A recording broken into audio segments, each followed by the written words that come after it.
Welcome to Policy Exchange. My name is Guy Newey. I'm head of Environment and Energy here. And welcome to what should be an intriguing event.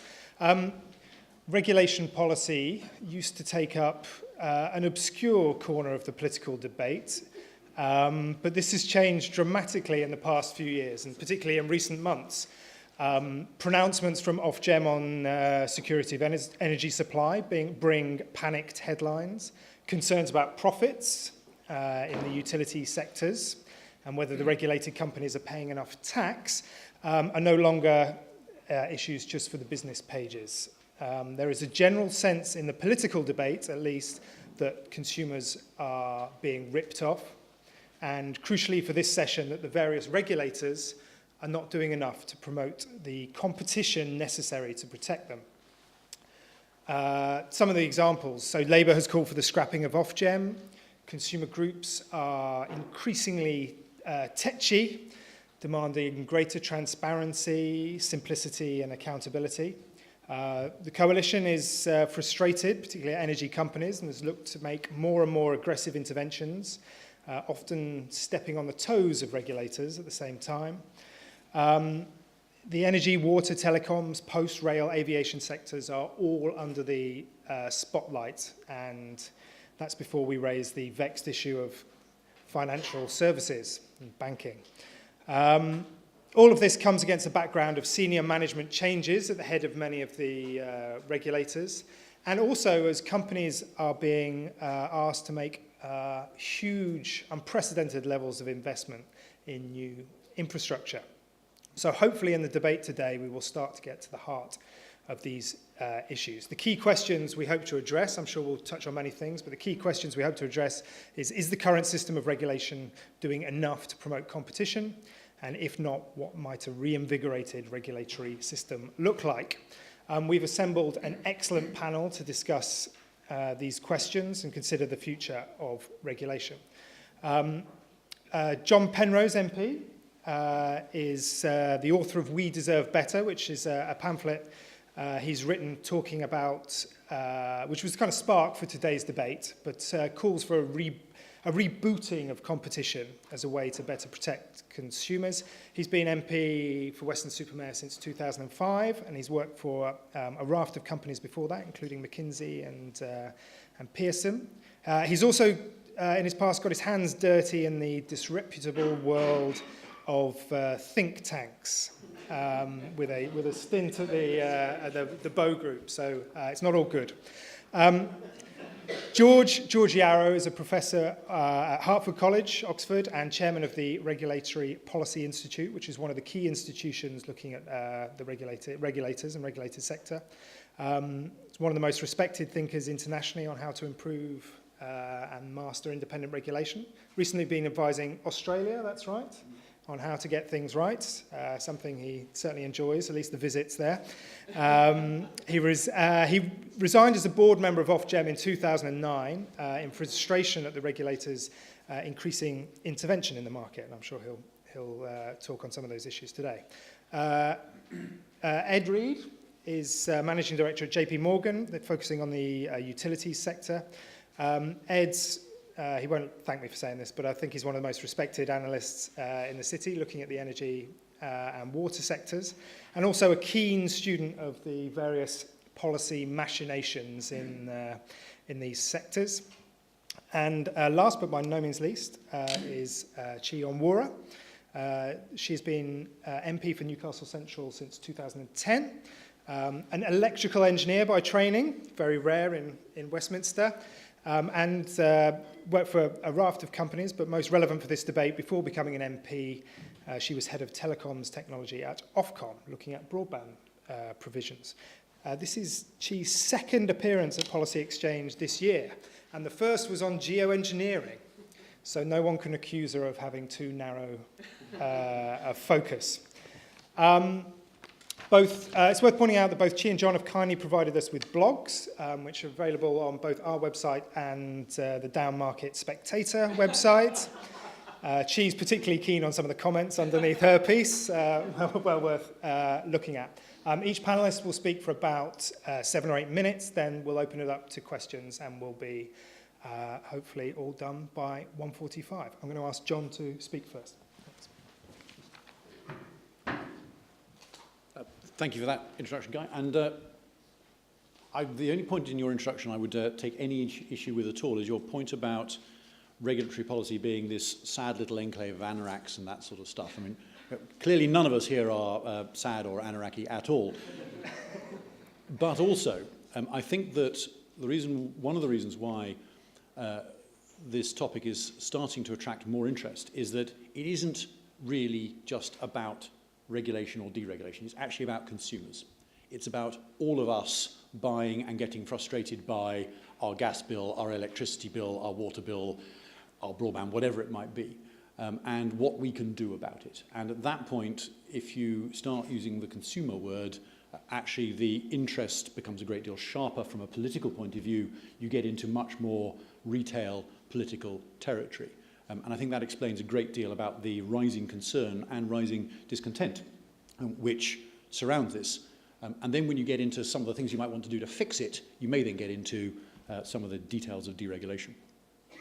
Well, I guess my starting point is simply this. I won't embarrass everybody here by asking for a show of hands, but by and large, if you take most British audiences and ask them, are they happy with their gas bill or their electricity supplier or their water company, most of them will start to grumble at you. And they'll grumble quite loudly and for quite a long time because these firms, these industries are the ones that we love to hate. Ditto high street banks and various others.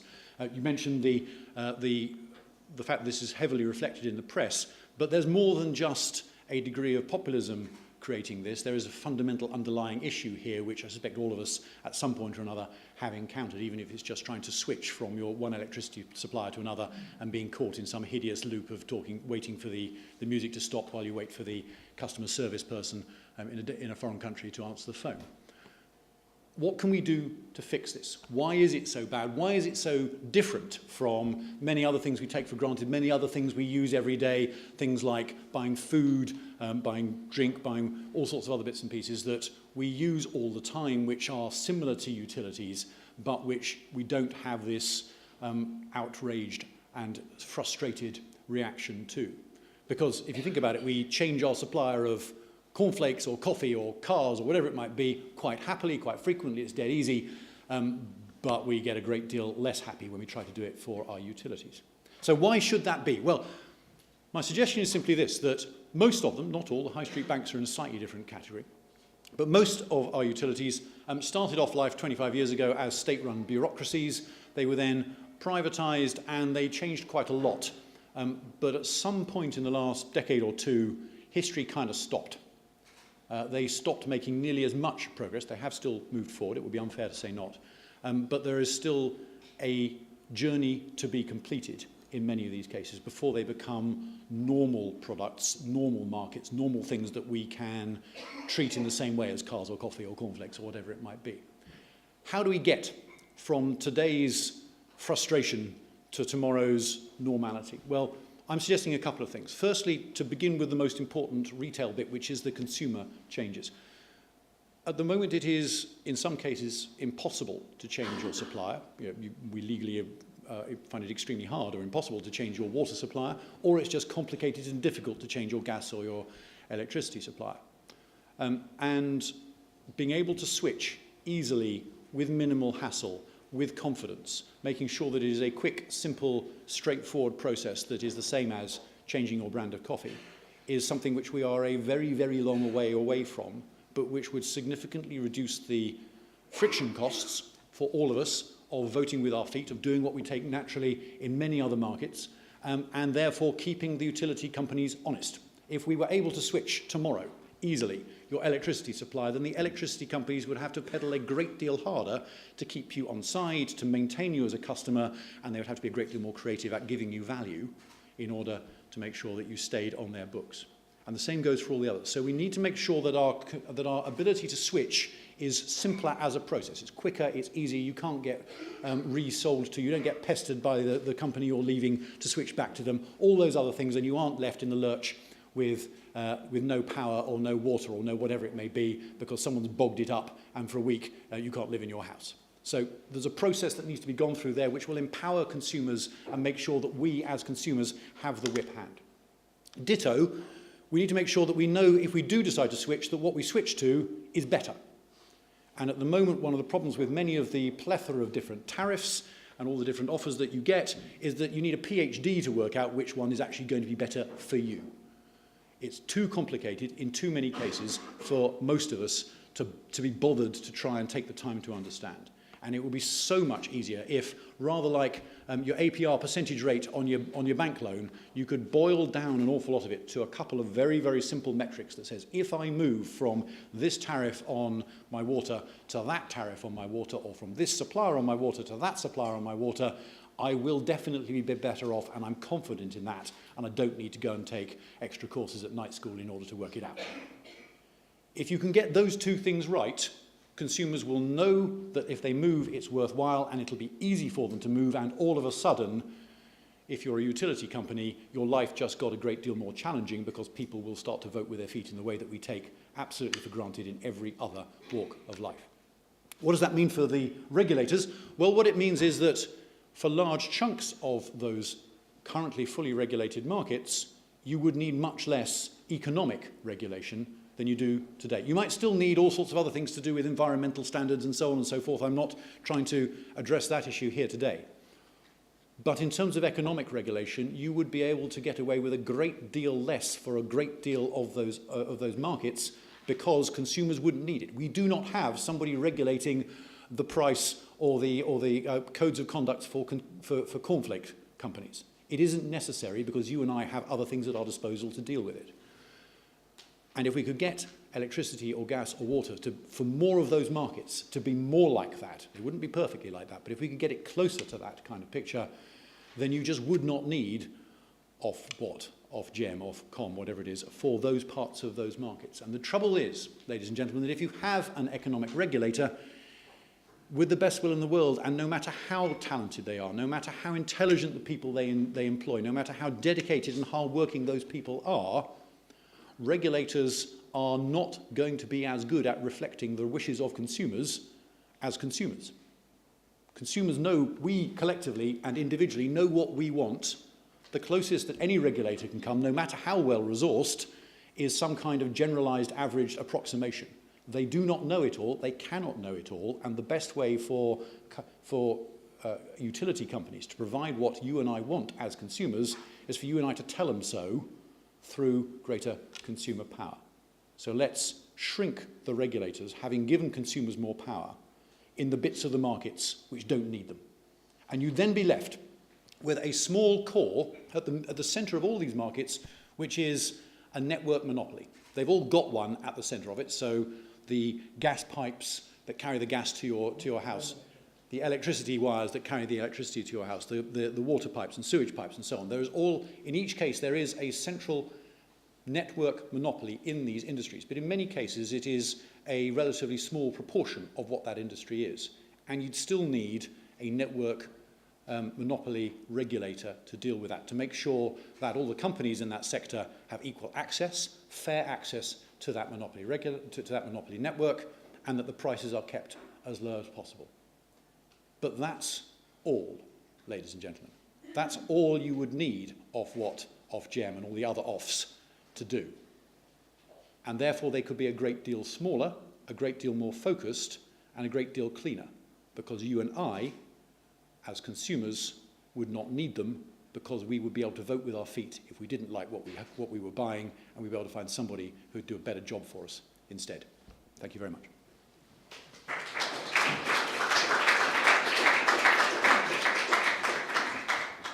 Can we get the air conditioning turned up?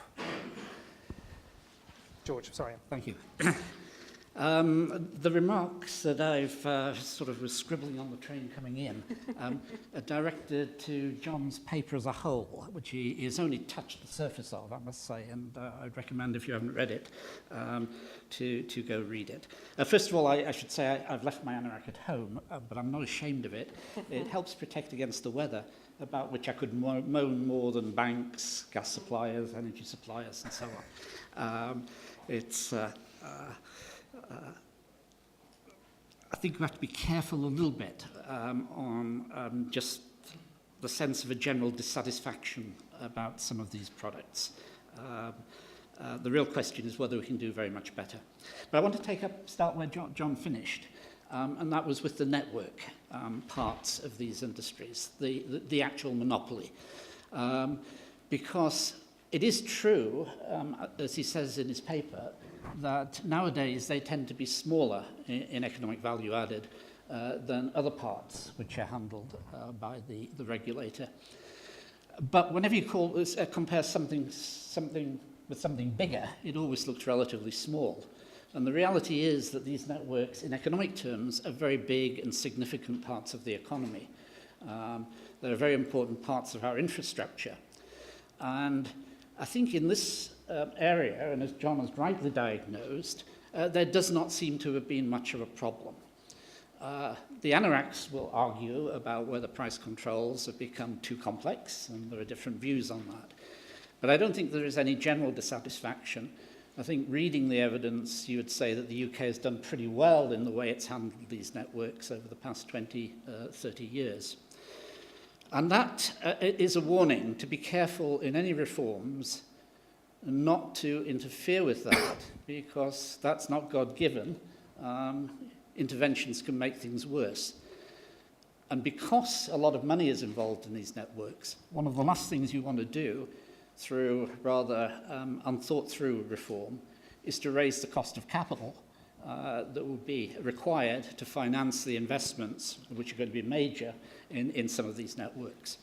So that's an area of success, and I think it's right that we recognise that, and it's also appropriate to remember that success can turn to failure very quickly, and that we should be careful not to do the same thing as the thing that John was referring to on the other side, on the energy side, for example, the way in which regulation has tackled competitive markets, which actually shows how quickly it can go backwards. As recently as 2007, I think it was, Professor Paul Joskow of MIT, one of the world's leading experts on the electricity sector, was still writing that the UK electricity sector was the gold standard of world regulation. And yet, 5-6 years later, most of us think we've got a basket case on our hands. So it can go very quickly. It takes a long time to develop good regulation, and you can lose it very quickly. Now, what I want to do is to address the question of why it's gone wrong. That's something I've thought about quite a lot. And I want to just put two principles or propositions in front of you for discussion, which I think summarize a lot of the economic analysis and a lot of the economic evidence.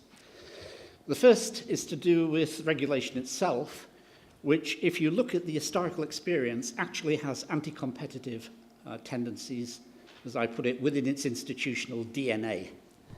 If you go right back to the start of regulation in the States, for example, regulation is often not coming in to protect the consumer, it's actually to abolish competition and to set up a local monopoly so that politicians can cross-subsidize different groups within the local communities. That's in electricity.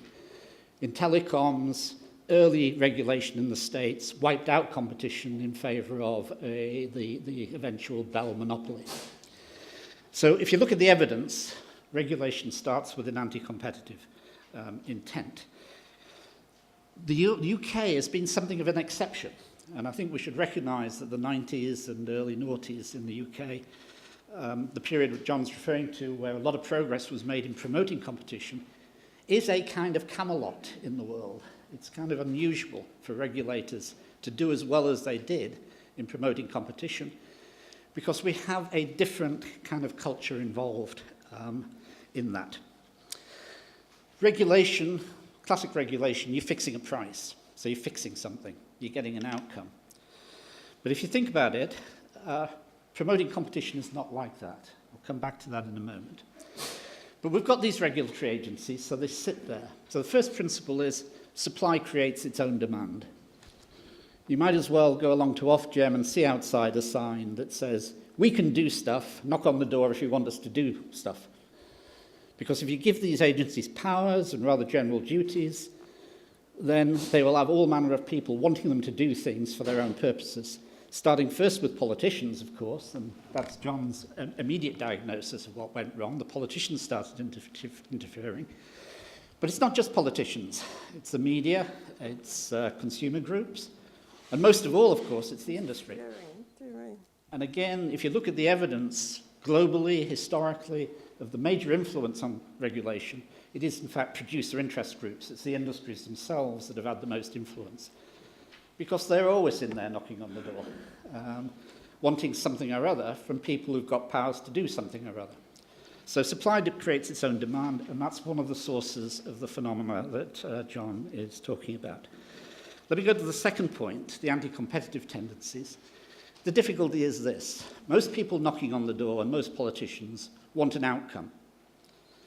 And indeed, across large swathes of regulation today, the actual philosophy is called outcomes-based. Even the legal services these days are regulated according to outcomes-based regulation. But if you think about competition, competition is a process. And as we always say, what truth says to power, telling truth to power, you've got to say, Minister, you can have the process or you can have the outcome, but you can't have both. Because it's an intrinsic property of competitive processes that they have uncertain outcomes. They're discovery procedures. If you knew the results of the Manchester United-Manchester City match, if it was fixed to begin with, it wouldn't be exciting. It's exciting because of the uncertainty. Competition always involves an element of uncertainty. So if you want an outcome, and you think of this regulatory office, which has got this sign saying we can do stuff to deliver your outcome, and you knock on the door, you ask for the outcome. If you go to competition as an instrument, what you do is you start interfering with the competitive process. You start tampering with it, adjusting it, so it gives a particular outcome. That's exactly the phenomenon, again, that John is describing, and that's gone slightly awry. There is a choice, and that's why competition is such a hard thing to advocate, because you've got to say, it is a discovery process, we don't know what the outcomes will be. We know from historical experience that over time it will generally develop and promote the general well-being, but we don't know precisely how or who will get favoured most and who won't. One other remark, and then I'll sit down. I think we have to be a little bit careful about an oversimplistic split between regulators and competition agencies. Because in his paper, John mentions one or two cases which show that really there's quite a lot of subtlety that needs to be sorted out. He mentions, for example, Stansted Airport as an area where current policy is too intrusive. I agree absolutely. But the CAA, it was the CAA who fought for a less intrusive policy, and it has been stopped not only by the Department of Transport, you'd expect that, because they're very much planners, but also by the Competition Commission. So the Competition Commission was hostile in that particular case. That's one of the general agencies of competition. Similarly, if you look at banks, banks have always been handled by the general competition agencies, not by a specialist regulator insofar as it concerns competition. But they're up there in the sort of moans and groans that are listed together with gas, electricity, telecoms, and so on. So there are some sort of difficult, I think, micro issues still to unravel, John, in all of this, without in any way doubting the general diagnosis. I think I will stop at that point. Great. Thank you very much, George.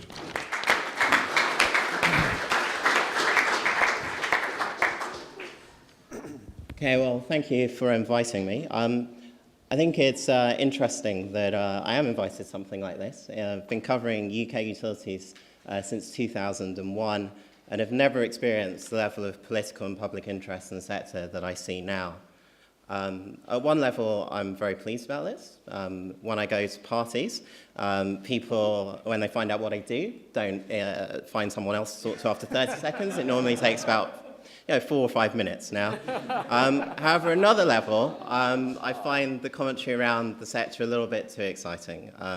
In fact, the sector that I read about in the press has very little relationship with the sector that I analyse daily.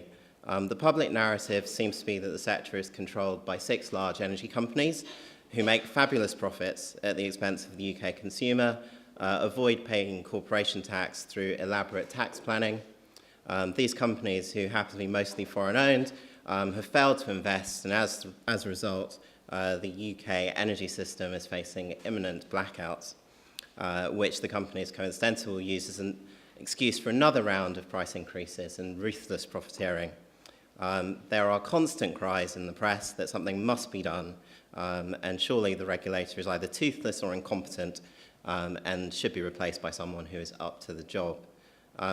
However, I really find this quite difficult to square with the facts as I see them.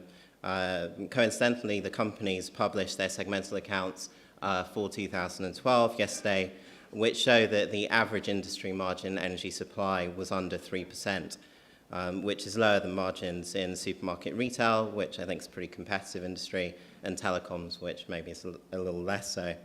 The companies have invested literally billions in UK energy infrastructure over the past few years, and those companies who don't pay corporation tax, it is because of capital allowances. So it's a function of how much they have invested. There is also plenty of available and unused gas plant on the system due to how much investment they've put in, which has led to historically low clean spark spreads in the UK, which is clearly not consistent with imminent blackouts. When I speak to global utility investors, they describe UK regulation still as the gold standard for international regulation due to its stability and transparency. There is a queue of international investors who are looking to invest in UK utilities.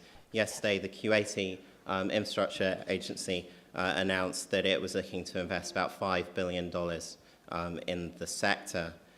In terms of competition, on most metrics that I've seen, the UK is one of the most liberalised markets in the world. The equivalent of the much maligned Big Six would be the Big Four in Spain, the Big Three in Germany, and the Big Two in France.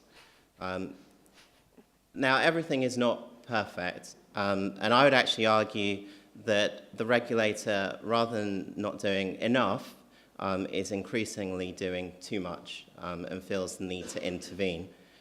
We have seen the retail market review telling companies how many different tariffs they can have and what bills should look like.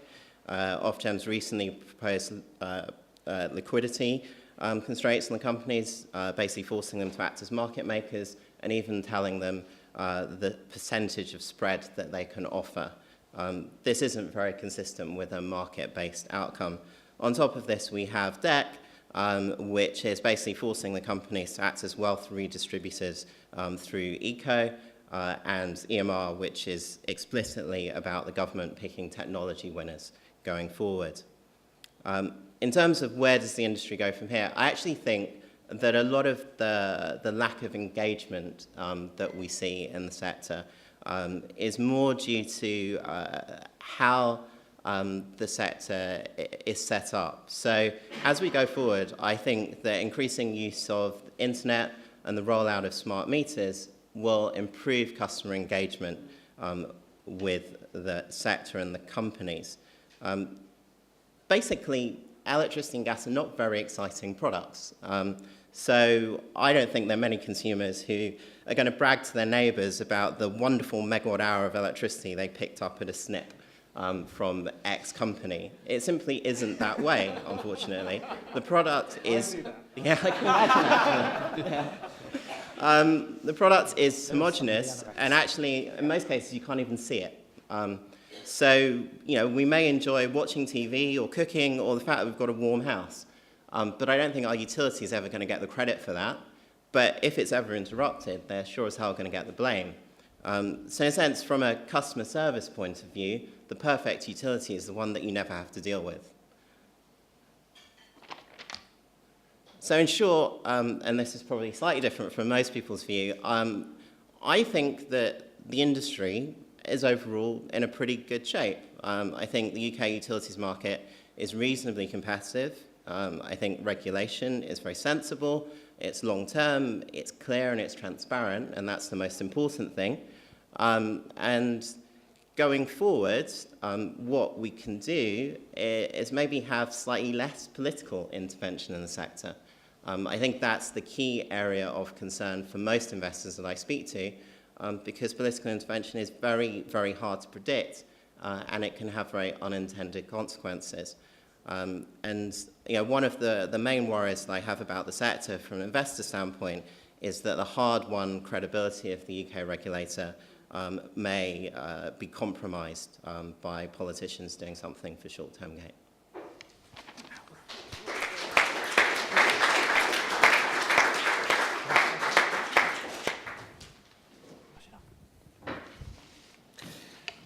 Thank you very much, and Guy, for inviting me here this evening in Policy Exchange, and thank you very much, John, for writing the paper, which was very interesting. And I just want to start by saying that I think Guy's absolutely right. When I joined Ofcom in 2004, mainly because I'd been inspired by working in the telecoms in the private sector in Nigeria, by the thought of what good regulation and governance could actually do for a sector. When I joined Ofcom in 2004, I did not expect it to be such a good grounding for debates in the pub, or equally for a career in politics. But that is what it is proven to be. And I do also think Guy was absolutely right to put the two non-political speakers between the two politicians, like the two sword lengths in the chamber in the House, to keep us apart. But I do agree with many of the things that John is saying. In fact, I think that John is saying many of the right things. The problem is he's saying them for all the wrong reasons. And that matters. Not all the wrong reasons, to be fair. But that matters. That matters because it is how, as always, it is how policy is implemented which will determine the impact it makes. And so fundamentally, what John is saying is that apart from being network-based natural monopolies, these products have nothing in common apart from bureaucratic regulation. But it is the network which forces the bureaucratic regulation, and it is the network which determines the network effects, the barriers to entry, the high investment, which has attractive regulation, which may, in certain areas, certainly be over-interventionist. But if you remove that, you still have the monopolistic network, which will drive towards consolidation and towards bad consumer outcomes. But just to start by saying that it really was, this is a golden inheritance that this government had when it came to competition environment. The constantly identified KPMG's review puts the UK, I think it was third behind Germany and the US, constantly identified as the best competitive, or one of the top 3 competitive environments in the world. And the irony of a Labour government, this was put in place between 1997 and 2010, the irony of a Labour government putting in place one of the most competitive environments in the world is as nothing compared to the irony of a Conservative-led government squandering that. It is truly incredible to see that this government, when it comes to telecoms, is taking competition there back to the 1970s, effectively, because we are seeing the remonopolization of the telecoms network in superfast broadband. So that is what I want to speak about in the next few minutes are what we can do about that and potentially what some of the reasons for that. What I think is certainly the case is that the light touch regulation, which was in vogue when I was at Ofcom, succeeded much more in telecommunications. We had the most competitive broadband environment in the world up until this government, succeeded much more in telecommunications than it did in, say, the other utilities. And there are many reasons for that, but I think that particularly the change since the crash of 2007, the change in the capital environment means that that lack of competition is now feeding itself much more strongly into, well, competitive abuse and bad consumer outcomes, as well as for a number of other reasons around the markets in gas and water. What we unfortunately are in a position is that this government still seems to remain confused as to whether the key driver of competition policy should be competition, or whether it should be consumer benefit, or whether it should be deregulation. And much of John's paper speaks to deregulation. But deregulation with a weak consumer voice will only lead to reconsolidation in the markets and the exploitation of consumers by strong incumbents or near monopolies. So where we need to change significantly, I'd say consumer policy, competition policy now, is in, and this is where John and I agree, giving the consumer a much stronger voice. And particularly, and this is where all regulators, I'd say, made the mistake of overestimating the ability of the consumer to make informed choices when the availability of information is determined by strong market players, as it is in the context of energy and also mobile phone contracts. And so the championing of the consumer, which, by the way, John didn't mention the abolition of consumer focus or the cutting of the Office of Fair Trading support, which is leading to a fragmentation of the consumer voice. It is certainly not leading to a strengthening of the consumer voice. So the strengthening of the consumer voice is critically important. And I for one, am not sure whether one strong consumer body is the right way to go about that, because the fragmentation of consumers is part of their nature. And when you have one strong body, then you will get capture and you will get entrenched expertise, which will make it less open, I would say, to the variety of and the consumer voice. But I think that is an agreed objective. Whether the right way to go about that is something that we need to look at in more detail. The other key way in which the current regulatory environment is falling down is in not considering the UK market sufficiently in the context of Europe or indeed global markets. When it comes to energy, that may well be global and pan-European markets. When it comes to telecoms, I mean, specifically, we have the proposals for a single telecoms market from the European Commissioner Neelie Kroes. And regardless of whether you support or are against that, one has to consider the UK telecoms market within the European context, not only because of regulation in the European Union, but because that is the scale at which some operators are operating. But the answer is not to strip away all regulation in the belief that then naturally monopolistic markets will suddenly become competitive. I agree that some existing regulators, such as Ofgem, I think have showed that there is a significant need for change. Other regulators may continue to exist, but in a form which gives much greater voice to consumers. And a Labour government would seek to capture once again the leading position in competition regulation with fair evidence-based analysis, supporting strong regulators.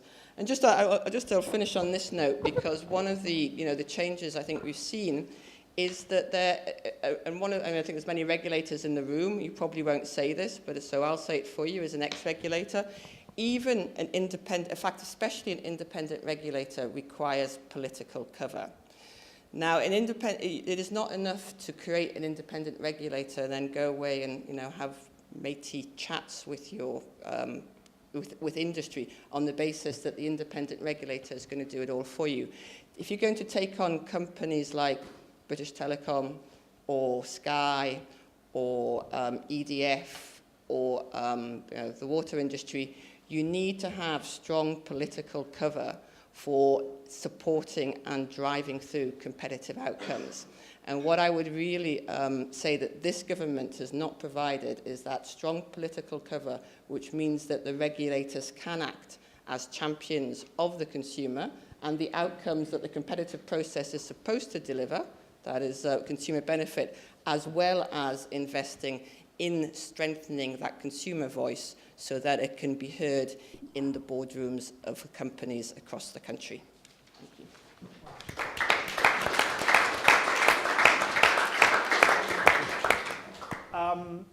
Certainly plenty to debate there. We've got just over half an hour for questions, so we'll get into some of the issues. I'm going to abuse my position as chair to go back to John. Chi made the case that it was ironic that we had a Tory government that was reversing the position that had been left them. I know you don't speak for the government, but George and Ed also raised issues about interference by the coalition in many of these areas. Does that charge stick with you? Well, I will respectfully disagree with Chi's analysis of history, I think, as to precisely the quality of the, quote, golden inheritance that was passed on to us. But what I would agree with Chi on is this, that I think that it is always a temptation for politicians of any stripe, no matter who's in power. If you've got the powers there, if you've got these ex-ante regulatory powers sitting there in Ofgem, off anything else, somebody's going to want to use them. That's what politicians do, and equally, but in a different way, that's what regulators do. And so the temptation to meddle and to intervene and to come up with other kinds of intervention which are less to do with competition driving a process of discovery about what consumers want and delivering value to those consumers is always going to be much, much greater. And I think that politicians of all stripes over many, many years in this country and in other countries have proven that we are only human and we are prone to fail in that way. Prone to fail. There we go. We'll take the first hand was there from the gentleman at the end of that row. Can you please introduce yourself and keep your questions brief? I will cut you off. Andrew Taylor, formerly of the Competition Commission and more recently the Competition Regulator for the NHS. Your policy prescription, John, was very much focusing on driving down switching costs, so making it easier for consumers to switch and improving the information available to them. But to have that as an effective policy to improve competition, you need two more things, don't you? You need to have industry offering alternatives, that is competing with one another for consumers, and the gentleman from JP Morgan's view was that the industry was very competitive, and so therefore it would seem that his view was that that would emerge. I'd be interested in hearing your thoughts on that. And the second point is that also you need consumers willing to switch as a result of alternatives being presented to them. And if we look at big recent market investigations over the past 5 years by the Competition Commission, say in scorecards and in current accounts in Northern Ireland, we've seen a lack of willingness of consumers to switch even when faced with demonstrably better offers available elsewhere. So how do you think that might play out in this field as well? Okay, John, do you want to comment? I would agree with you that reducing switching costs and complexity is a sort of an absolute starting point, and also making sure that we have better information so it's an informed decision. It's not the only thing that needs to happen. There are a collection of other recommendations in my paper, but those are kind of the two big ones, and they're the consumer empowering ones that she was mentioning before. I think if you get them right, then the costs of switching, the difficulty of switching go down, and therefore the volume of switching will go up. I sometimes get asked, what's the right level of switching? And the answer is, I don't know, and no one else in this room knows. None of us are that clever. The answer is whatever customers decide over time. But if you reduce the difficulty and the costs in time and in cash of switching and make sure that people have confidence that if they do switch they're going to get a better deal, you will not only get that switching rate going up from whatever it is at the moment in each industry, but also you will therefore make it much more competitively difficult for the existing companies to sit there and not change what they're doing. because they're going to have to pedal an awful lot harder to hang on to us as customers. So just naturally, when you get those first two things right, the rest of it will start to flow out to a much greater extent than it does today. Ed, Chris Huhne got into trouble. One of the things he got into trouble over was suggesting that customers are actually a bit lazy in these areas, i.e. people can't be bothered to switch in the energy sector. Is the switching thing a big problem in your analysis? You're trying to get me into trouble. Yep. I think the point made about competition and markets is a good one, in that I think politicians often want to prescribe an outcome, which is that customers are on the cheapest tariff available. Now, in other industries, we don't prescribe that kind of outcome. So customers go to a shop and they buy the bread that they want to buy. And I think for some customers, they might not want the cheapest tariff. They might want a different tariff. They might want good customer service. They might want a green tariff. And I think there's a great danger when you have, and respect to Hannah here, but when you have a regulator that says to a company, these are the tariffs that you can offer, well, surely that reduces innovation. I mean, when I started looking at the sector in 2001, retail price control was taken off, I think, 2002, 2003, and Ofgem trumpeted the fact that there were a plethora of tariffs and that customers could get what they wanted now. Whereas, in 2008-9, that seems to be, well, there are too many tariffs and customers are confused. If customers want to engage, I think they will do. I think it is useful to have, give them some ability to compare, but I think it's very dangerous when you start prescribing how companies should behave in a competitive market. Okay, can I just add very quickly to that? Yeah, because I think there's an important point here. The regulator thinks in terms of complexity and says, we'll simplify, we'll have 4 tariffs. That's fine in some senses. I don't want many tariffs to compare. But the ones I want to compare might be different from the ones that somebody else wants to compare, and different again from somebody else. So what you get is this homogenization and standardization through regulation, whereas what you want is for consumers to say, well, I'm going to, there's a plethora of tariffs, but as long as the signals are right, I'll go to the 3 or 4 that I'm interested in and compare them. That's the kind of outcome that you're looking for. Sorry, Hannah, you may not want to come back, but you were mentioned by name, so... Okay, I'll come to the next 2 questions in a sec, but yeah. I'll take the opportunity briefly. Hannah Nixon from Ofgem. I think nobody could disagree with the comments that have been made that we want to make the competitive market work for the consumer, and in an ideal world we would want to see Ofgem roll back for the intervention in the retail market. I don't think that's disputed. I think the question for me is, how do we get there?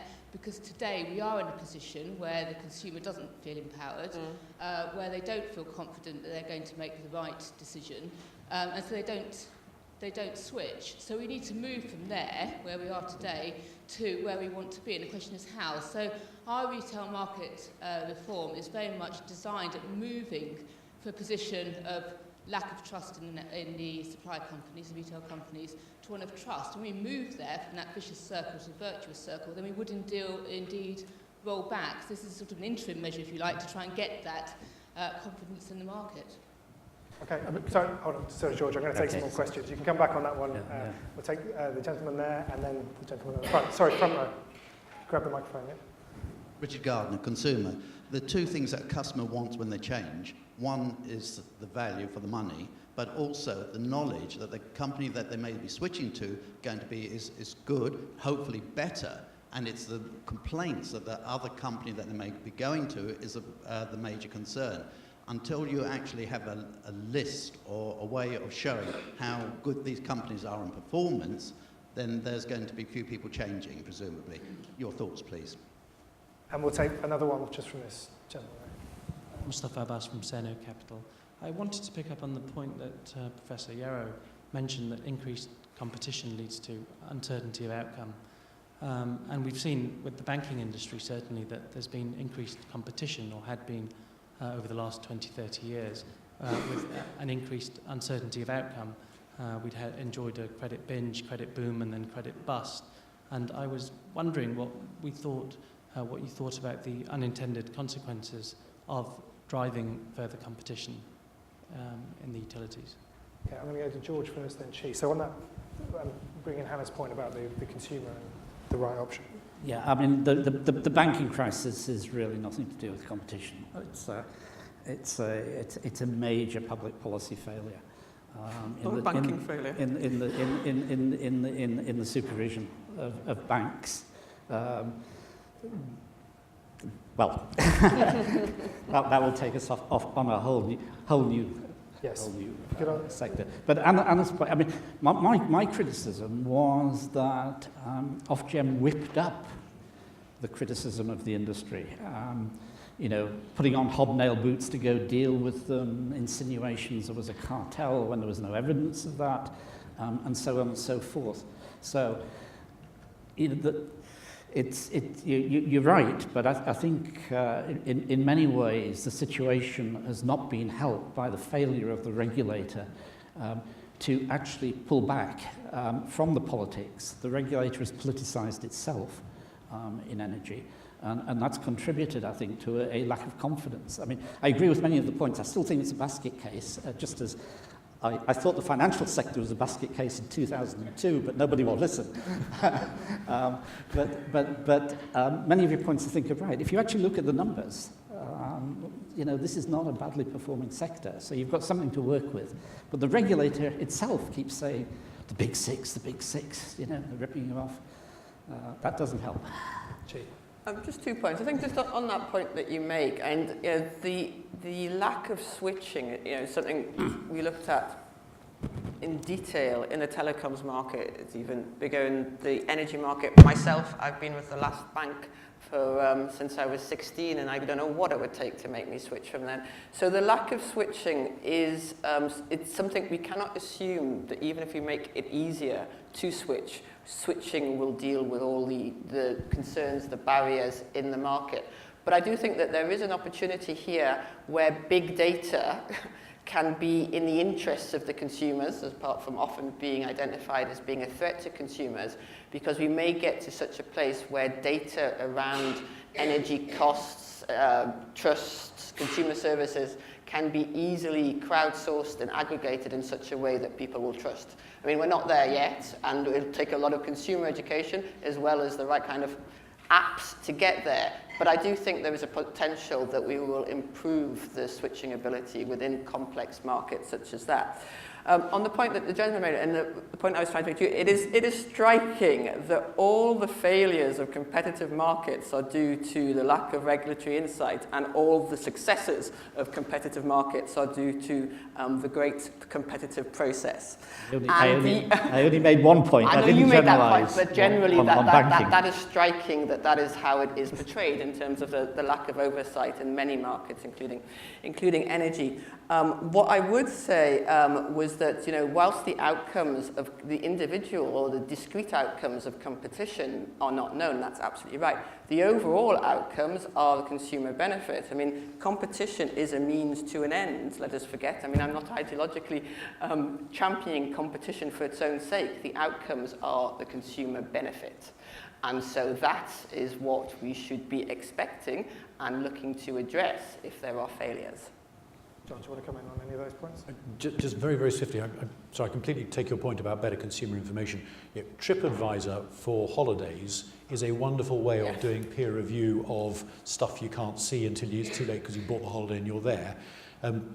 That's the sort of thing, it won't be TripAdvisor for it might be, I don't know, but there will be an equivalent which will need to emerge in many of these markets to allow us to pool our collective knowledge about this supplier or that supplier. Absolutely. So, point that the gentleman was making about the unintended impact of competition. Yes, by definition, it's unintended because it's a process of discovery. And she is absolutely right to say competition is not a good thing in its own right. It's good because it delivers better results for consumers than almost any other process that's out there in most cases. Not in every case, but in most cases. The one thing which I would just urge everybody, if they haven't seen it already, is to look at what's happened in the Scottish water industry, where they've done quite a lot of, not all of, what I'm recommending in my paper. And there, an awful lot of consumer benefits have flowed through. They have greater involvement, they have learned bad debts, etc., etc. And the interesting thing is they've shown that increased volatility in terms of outcomes and therefore potentially a cost of capital does not necessarily mean lower investor returns either. Those two things are separate or can be made to be separate. Very interesting set of conclusions that they're reaching in that industry. Okay, I'm going to take this person in the third row and then the second row.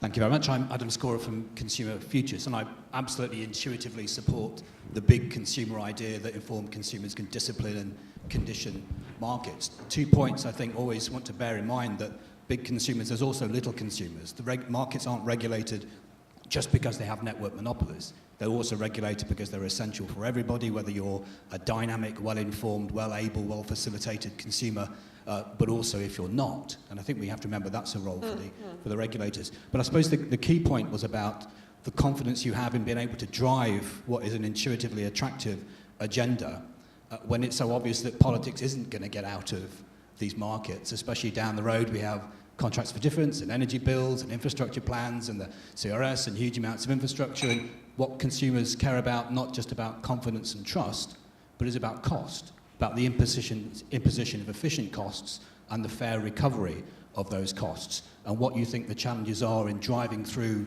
this agenda, which I intuitively support, given all these sunk and probably ill-defined costs that consumers are going to have to face because they care about the quantum that they pay on their bill as well as the intelligibility of the bill. Okay, and if you pass the microphone just ahead of you, yeah. Stephen Gibson from SLG Economics, a niche competition and economic consultancy.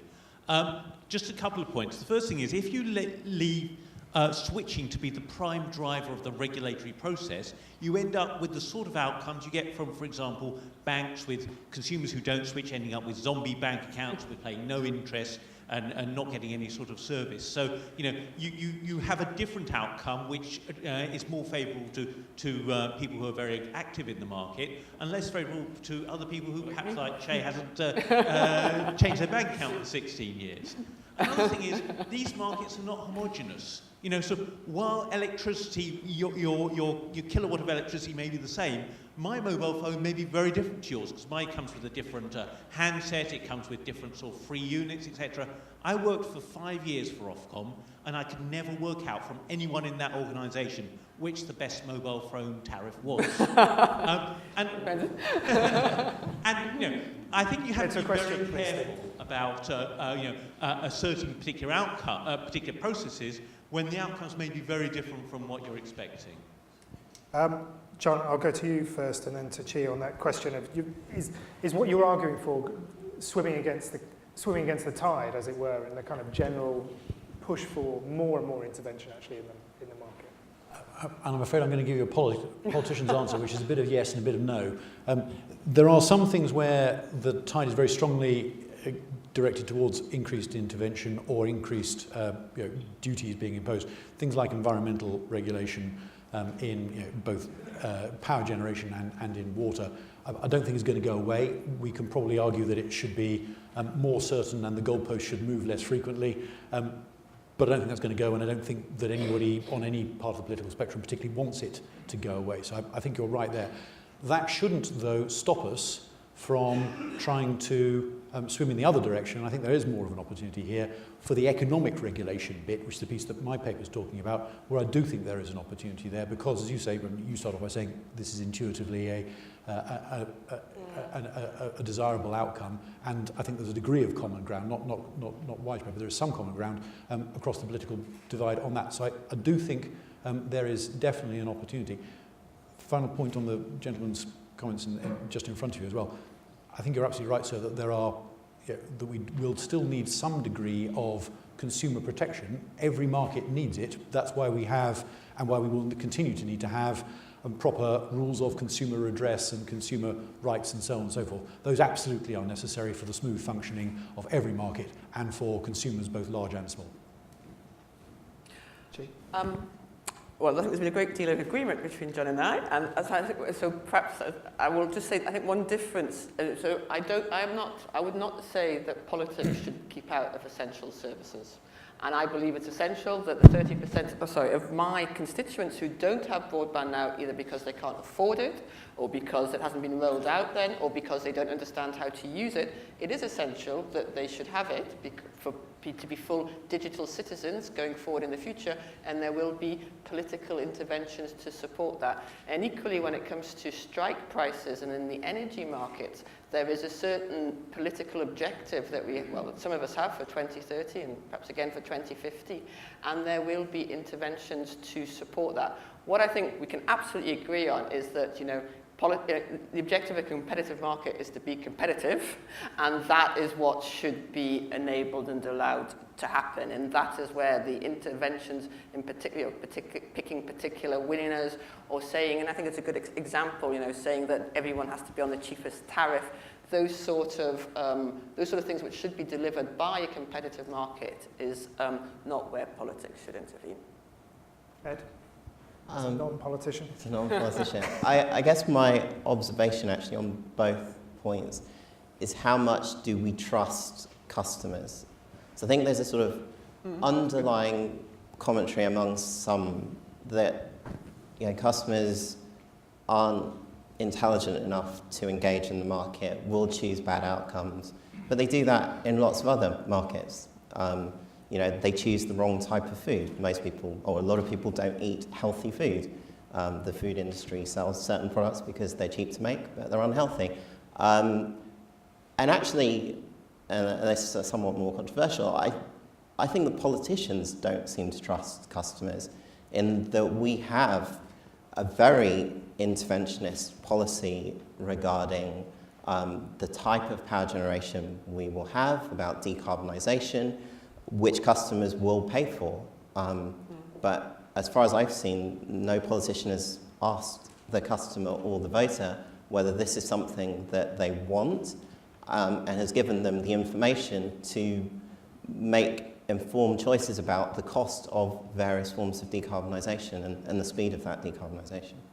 Adam, do you want to come back on any of those points for you?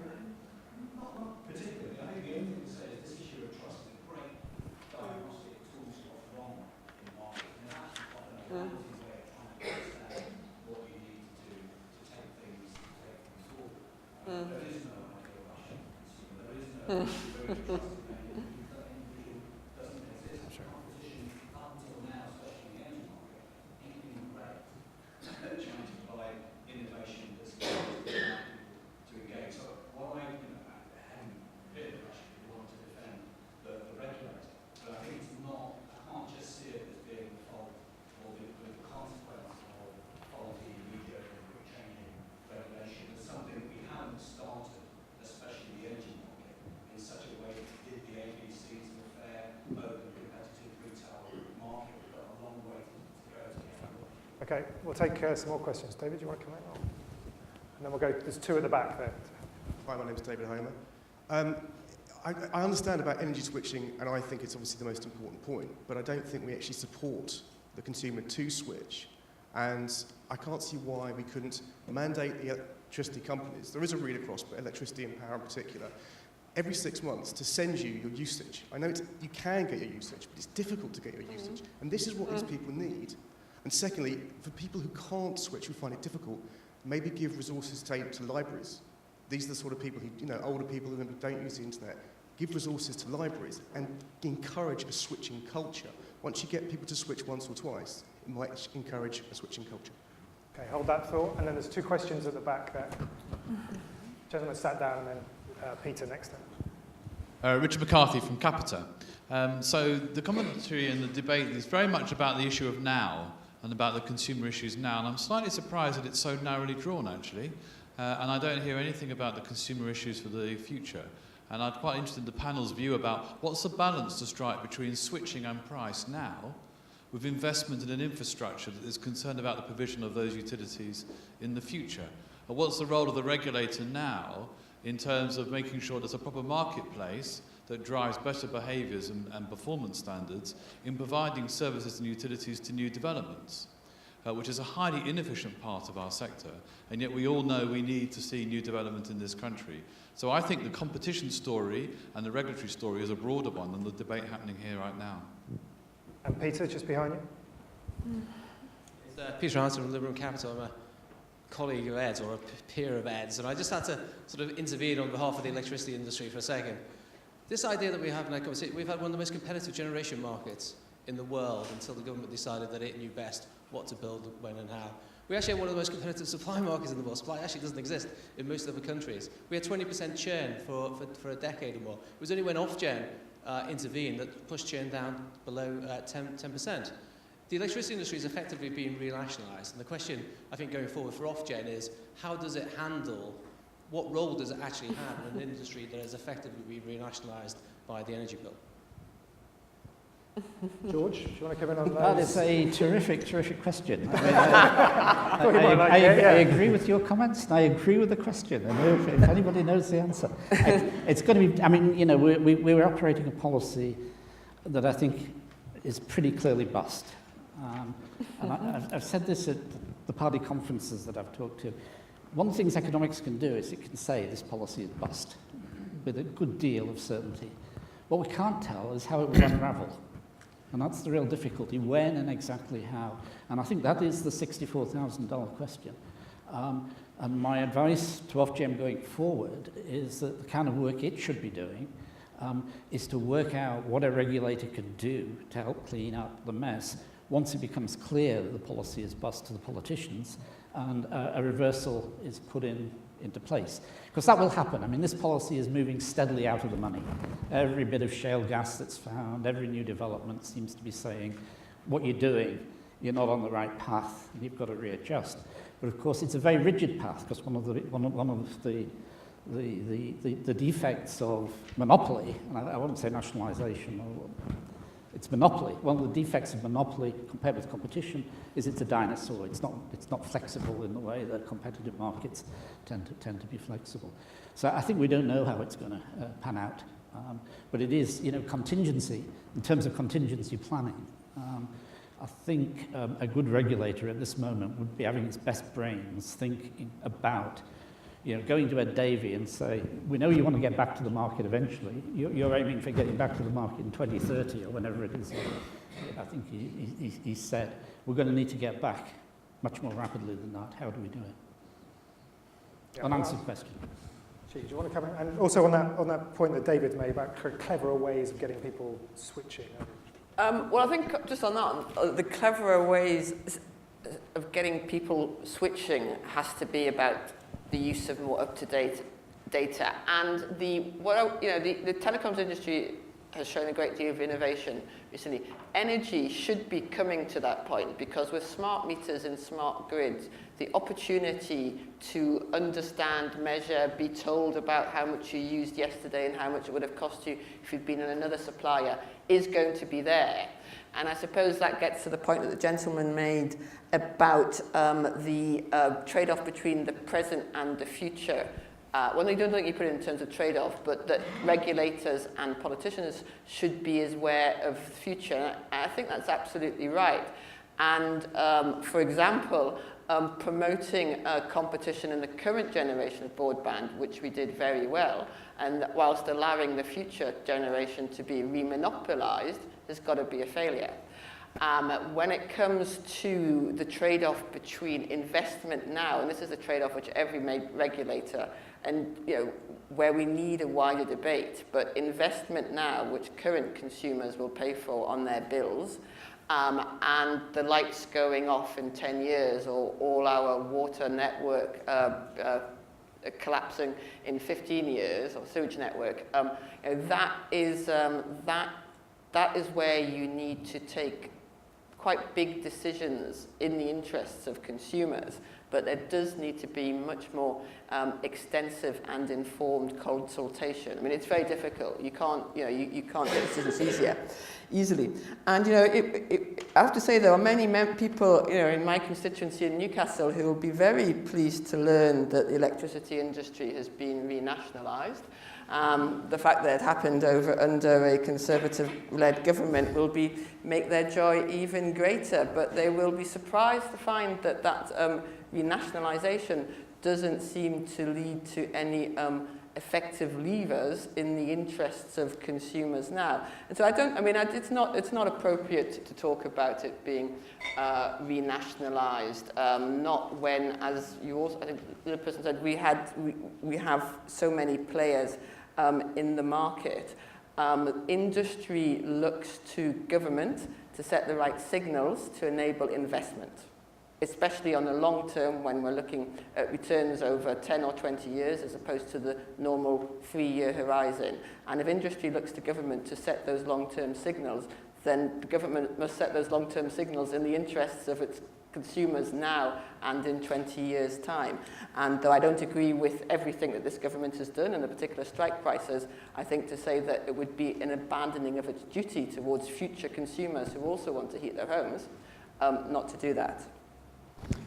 We'll be debating those issues in a couple of weeks here at Policy Exchange. John, I'm going to take some more questions. Maybe. Okay, gentleman at the front there. Is there any last questions? Because this will probably be the last round. We'll do. Stuart McIntosh from Ofgem. The first thing, just a couple of comments. I would like to reassure Chair that competition in broadband is alive and thriving, and it didn't die when you left in 2000. Not in super fast. I would like to hope that you'd be able to get a better price now than you were able to get when you left. So we haven't completely down tools. Second, coming on to John's sort of core prescriptions with regard to switching and transparency, I think that we are very much at one with you on that. However, we do need to recognise they are interventions. They're interventions that need to be justified. And it's quite interesting that that's more difficult than it is in economic regulation. A few years ago, for example, when we tried to implement instantaneous number portability, so you could switch your number in the shop, we were appealed, we lost that appeal. The judge who heard that appeal said, well, look, these sort of interventions need to be able to stand up to the most profound and rigorous scrutiny. Now, that is a very, very high legal test. So even if we are very, very minded to do the things that you're talking about, we need to do that within the context of a legal framework. We need to be able to justify it relative to the standard, and we need to be able to satisfy the appeals that inevitably come our way, because most providers do not want these things implemented for the reasons that I've described. So in some measure, the regulators are in the line of fire in today's discussion, but there is a broader context which I think needs to be looked at as well. Okay. Chi, do you want to come back? This will be the last summary. I think that we still have the most competitive market in current generation broadband, as well as very competitive mobile markets. But next generation broadband, there will be only one national broadband, super fast broadband network. The whole public subsidy has gone to one provider, BT, and I don't think anyone in this room can consider that to be a competitive outcome. So I think that was the point I was trying to make, and perhaps not subtly enough. George, you got any closing comments on where we think today? I don't think I do, no. Oh, well done. Well done. I think I've said my piece. Okay. John, I'm sure you will. I just wanted to pick up, not on the specifics of the telecoms point, so I will need to steer clear of that, but on the more fundamental underlying point, which is that all the different off this and off that regulators in each of these utility markets are starting with a different set of fundamental underlying legal powers and abilities. And also each of these industries is at a different point on the spectrum of progress between completely unreformed and still sort of largely monopolies. The water industry is still based around local monopolies, for example, and is a long way away from where we are as we currently stand, through to comparatively competitive markets and at all points in between. So the right answer for each industry and the regulator in it, and for the regulator to have the powers they may need to do some of the things that we're talking about, will be different in order to get us over that hurdle. And I'm willing to bet that other regulators will not recognise the problem you're facing in telecoms, but they will probably have their own versions. And what we will need to do in order to advance some of these things is therefore to come up with a tailored programme of reform for each industry. And some of them it will be quick, Others, it's going to take quite some time because of the distance to be travelled and the degree of consumer education as much as technological change that's going to be required. We aren't supposed to finish rolling out smart meters until 2020. That's a very long time away, and there are equivalent technological rollout challenges in every single other industry we're talking about. Doesn't mean to say that we shouldn't start, and we've got to get a move on promptly. And John, for some of the ideas, I mean, there's lots of things in your paper that we haven't had a chance to touch on today, but what political support do you get the sense of within the Tory party for lots of the reforms? There's a question of political support within the coalition government and within the Tory party as well. I think that there's a lot of interest in the consumer bits because that's the retail policy piece, and it's also some stuff which you can start to make progress on quite quickly. Some of the other things are, frankly, a bit radical and a bit daring, and will take some time to do just because of the technology. So I'm hopeful that I may be able to persuade some ministers to do some things in the short term. I suspect some of it will be for the 2015 manifesto. We will have to wait and see. Right. Ed, have you got anything to add on this stage? No, I mean, I think it's a fascinating debate. I think different industries are in different places, and that there isn't a sort of one-size-fits-all because they're fundamentally sort of set out in different ways. So the level of monopoly, network monopolies in water is far higher than it is in electricity and gas, for instance. I think the overarching point, and I have some sympathy with what Peter was saying, is from a government standpoint, you can't set prices and quantity and call it a market, and that's just a fact. And that the government is intervening more and not succeeding in getting the right conclusion. They want an outcome, but they want a market to deliver that outcome before it can, and it doesn't work. And so I do have sympathy with what you're saying. I mean, when I speak to investors, they still do consider the UK to be the gold standard in terms of regulation. It's because everybody else has gone down too. Yeah, well, that might be true. And, but I mean, I think that's a really good starting point, and so I would be really careful about big, dramatic changes to regulation. I think it can be improved, and that improvement will be about letting consumers make their own decisions, giving them the right information, but not expecting them always to make the right decisions. The fact that they can make the decision is an important point. Maybe that could be a new slogan for BIS, that the UK is the gold standard of regulatory systems, but just not as bad as everyone else. Thank you very much. I think it's been a fantastic debate, and I'd like you to thank the panel.